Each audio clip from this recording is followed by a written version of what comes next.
Just a quick little update on the bus. As you can see, it's sanded on this side, and then the reflective sticker all down the side has been removed.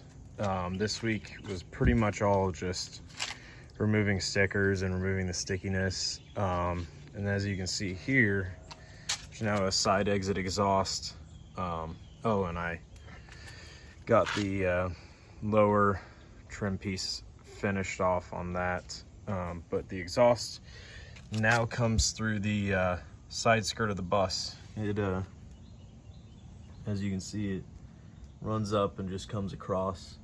Originally, you can see where there's that welded together section right there.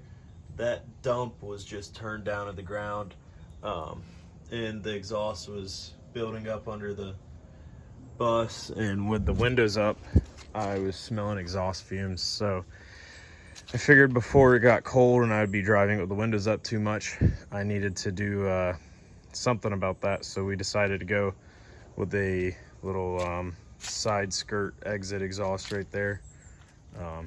And then I don't know if I've made a video since I painted the grill black.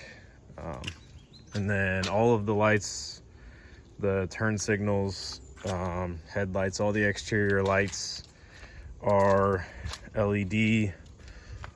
Just little piddly stuff, nothing too much.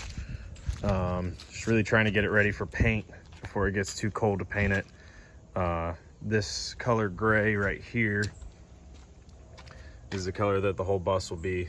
So hopefully it'll look pretty good.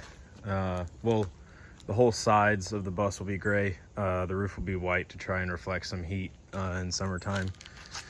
And I think that's about all I have for an update. Just been messing with this sticky and almost done getting all the sticky off, but yeah, so just thought I would do a quick little update and let you guys know what I've been up to this week.